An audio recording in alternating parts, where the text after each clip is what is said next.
दोस्तों, आप सब लोग वेनेजुएला की स्थिति से परिचित हैं।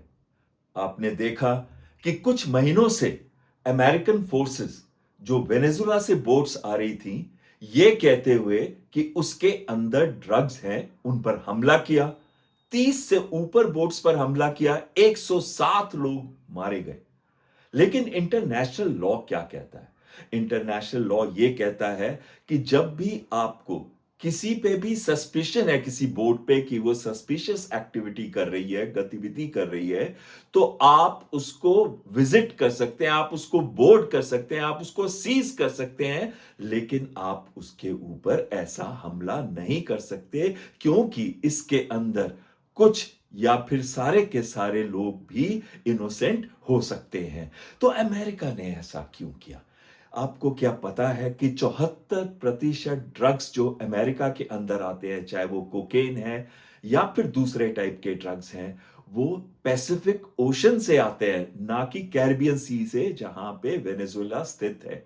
और ये कहां से आते हैं? ये हो सकता है कि इसमें से ज्यादातर भारी मात्रा में चीन से आ रहे हों, ये मेक्सिको पे आते हैं और वहां से वो अमेरिका पे लाए जाते हैं। तो क्या अमेरिका जी जिनपिंग को उठा देगा जैसे कि उन्होंने मादुरो के लिए ऑपरेशन किया? कभी भी नहीं, क्योंकि अगर अमेरिका कोई भी एक्शन ऐसे लेता है जहां पे युद्ध की स्थिति बनती है चीन के साथ, तो कहीं ना कहीं अमेरिका भी उसमें खत्म हो जाएगा, क्योंकि दो बड़ी पावर्स लड़ेंगी। तो उन्होंने क्या किया है? उन्होंने एक डॉक्ट्रिन होती थी, मुनरो डॉक्ट्रिन। 1823 के अंदर जब प्रेसिडेंट मुनरो ने, जो यूरोप की कॉलोनियल पावर्स थी, उनको यह कहा था कि वेस्टर्न हेमिस्फेयर हमारा है, यानी कि नॉर्थ अमेरिका हो गया या साउथ अमेरिका हो गया, यहां के आसपास के देश हो गए, ये हमारे कंट्रोल के अंदर आते हैं। इसके अंदर आप अपनी कॉलोनियल पावर या शक्ति को ना प्रदर्शित करें। तो कहीं ना कहीं अमेरिका ने कंट्रोल रखा था इस एरिया का। लेकिन ट्रंप की जो डॉक्ट्रिन है, वो डुंडरो कहूंगा मैं उसको, यानी कि वो कहते हैं कि पूरे विश्व में हमारा कंट्रोल है और हम ही कॉलोनियलाइज्म कर सकते हैं, वेस्टर्न पार्स यानी कि यूरोप नहीं कर सकता। तो मैं इसको नियो कॉलोनिज्म कहूंगा आज ट्रंप की पॉलिसी को। तो उनको ये लगा कि इस समय उनका समय सही नहीं चल रहा था। जो उनकी आर्थिक नीतियां थी, जो एक बिग फैट ब्यूटीफुल बिल जो उन्होंने दिया था, और साथ में जो टैरिफ्स उन्होंने कई देशों पे लगाए थे, उससे ये हो गया था कि जो आम आदमी है, उसकी जरूरतमंद की चीजें महंगी होती जा रही थी, उनका स्टैंडर्ड ऑफ लिविंग कम हो रहा था। और साथ में जो मागा कॉन्स्टिट्यूशंसी के लोग हैं, वो भी उनसे अलग होते जा रहे थे, क्योंकि एक एप्स्टेन फाइल्स आई थी। एप्स्टेन कौन था? जिसने छोटी बच्चियों का शोषण किया था। तो कहीं ना कहीं कहते हैं कि उसमें ट्रंप का भी नाम था। लेकिन जब वो फाइल्स को दबाया जा रहा था, तो लोगों को उनके ऊपर शक हो गया और अमेरिकन जो पॉपुलैरिटी थी ट्रंप की, वो गिरने लग गई, आर्थिक नीतियों की वजह से भी, टैरिफ की पॉलिसी से भी, और लोग नाखुश थे एप्स्टेन फाइल से भी, और वो गिर के 36 टू 38% पे आ गई। ये बहुत ही कम प्रेसिडेंट्स ऐसे होंगे जो 10 महीने के अंदर ही इतनी बुरी तरह से उनकी पॉपुलैरिटी गिरी हो। तो सबका ध्यान भटकाने के लिए और तेल का भंडार उसके पीछे पड़ने के लिए उन्होंने वेनेजुएला में अटैक किया। 150 के करीब जहाज गए, इसमें F-35 स्टेल्थ बॉम्बर, B-1 के करीब जो बॉम्बर थे उनके, वो भी इस्तेमाल हुए। जो CH-47 चिनूक हेलीकॉप्टर है, जिसने डेल्टा फोर्स को कैरी किया, और अपाशी हेलीकॉप्टर्स ने इसमें भाग लिया। 150 के करीब जहाजों ने भाग लिया। इस ऑपरेशन को रात में कैरी आउट किया गया और उन्होंने वहां से मादुरो को उठा लिया 200 लोगों को मारने के बाद। 200 लोगों में 32 क्यूबन भी थे। तो कहीं ना कहीं उनको उठा के वहां से ला के अमेरिका के अंदर लाया गया। तो इसमें भी उन्होंने सारे इंटरनेशनल लॉज और यूएन चार्टर के अंदर जो पॉलिसीज आती हैं, उन नॉर्म्स को फॉलो नहीं किया। तो वो ये दर्शाना चाहते थे, एक, कि वो ध्यान भटकाना चाहते थे लोगों का अमेरिका से, दूसरी तरफ दूसरा अपना माशो इमेज दिखाना चाहते थे कि देखो मैंने ये कर दिया है। और ये इमेज जो अच्छी लगती है मागा, मेक अमेरिकन ग्रेट अगेन की कॉन्स्टिट्यूएंसी को, तो उनको बताने के लिए, उनको बहलाने के लिए शायद ये लगेगा कि जो अब मिड टर्म पॉल्स आ रहे हैं उसके अंदर ट्रंप की पॉपुलैरिटी वापस आ जाए। लेकिन ऐसा शायद नहीं होगा, क्योंकि क्या हुआ है, उसके बाद ट्रंप को ऐसे लगने लगा कि शायद वो शहंशाह बन गए हैं, एक बादशाह बन गए हैं। और उन्होंने तो ये भी कहना शुरू कर दिया कि ट्रंप को जो पसंद नहीं आता दुनिया वो वैसा कर नहीं सकती, और भारत तक का भी नाम लगा दिया उसके अंदर। तो कहीं ना कहीं जो ट्रंप का ये है, अब उसके निशाने के अंदर आ गया है ईरान नंबर 2 पे। आप देखेंगे कि नेतन्याहू ने विजिट किया था अमेरिका को, कब किया था, दिसंबर एंड में। उसके बाद से क्या शुरू हुआ है वहां पे, करीब सिविल अनरेस्ट, 45 लोग मारे गए हैं, 27 प्रोविंसेस के अंदर लोग सड़कों के ऊपर हैं और कह रहे हैं कि हमें इसका शासन नहीं चाहिए। किसका, अयतुल्ला खुमैनी का।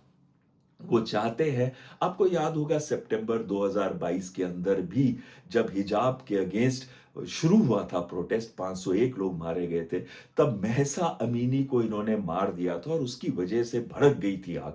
लेकिन तब उस आग को कंट्रोल कर लिया गया था। लेकिन आज जिस हिसाब से और जिस विस्तार से ये प्रोटेस्ट हो रहे हैं, इसके पीछे इजराइल और अमेरिका का भी हाथ है, क्योंकि जो पहले 3 शहर जहां से ये विस्फोट शुरू हुआ वो थे तेहरान, और वो थे इस्फहान, और साथ में शिराज। ये तीनों शहर में इजरायली मूल के लोग ज्यादा रहते हैं बाकी एरिया से। और उसके बाद अमेरिका सीआईए का भी इसमें इन्वॉल्वमेंट सस्पिशियस है, यानी कि हम ये सोच सकते हैं कि इसमें अमेरिका के सीआईए का भी इन्वॉल्वमेंट है, क्योंकि वो इस तरह के तख्ता पलट करता आया है।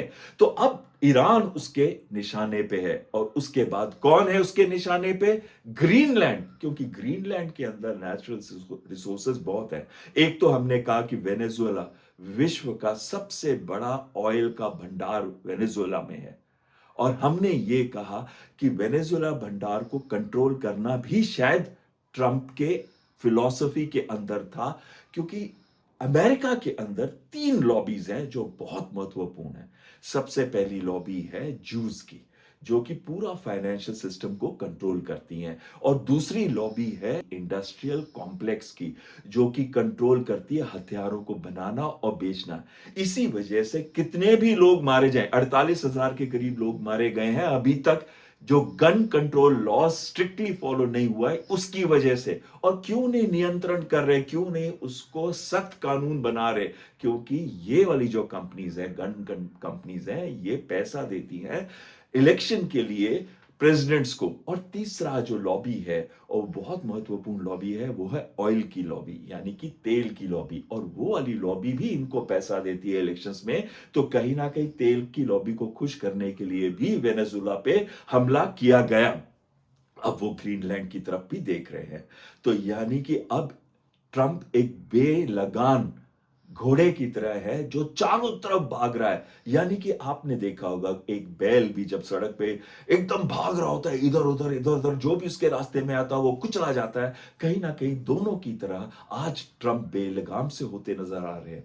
पर जब वो अटैक करेंगे ग्रीनलैंड पे तो नेटो टूट जाएगा, और यूरोप पूरा का पूरा खड़ा हो रहा है। 8 देशों ने तो अनाउंस भी कर दिया, UK, Germany, France, Italy, Poland, इन्होंने तो अनाउंस भी कर दिया है कि वो डेनमार्क के ऊपर, ना डेनमार्क पे हमला कर सकते हैं ना ग्रीनलैंड पे कर सकते हैं, क्योंकि ग्रीनलैंड जो है वो ऑटोनोमस टेरिटरी है डेनमार्क की। यानी कि कंट्रोल उसका फॉरेन पॉलिसी पे और सिक्योरिटी, उसकी नेशनल सिक्योरिटी पे जो कंट्रोल है वो डेनमार्क का है। तो अगर वो हमला ग्रीनलैंड पे करते हैं तो कहीं ना कहीं वो डेनमार्क पे हमला कर रहे हैं। और यूरोप पूरा का पूरा इसमें इस समय उनके साथ है, डेनमार्क के साथ है।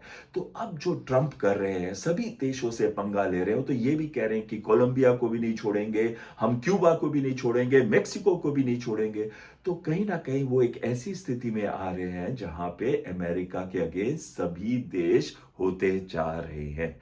जब ये होगा तो कहीं ना कहीं अमेरिका की स्थिति भी खराब होनी शुरू होगी।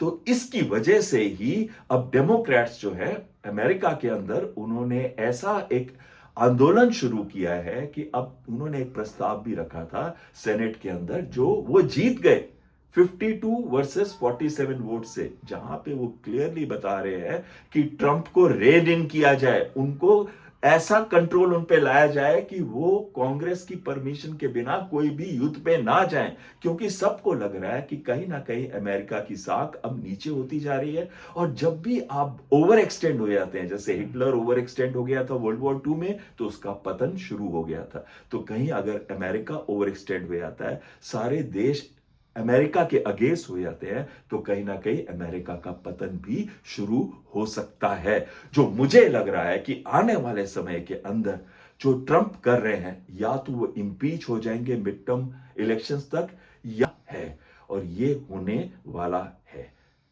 जय हिंद, जय भारत।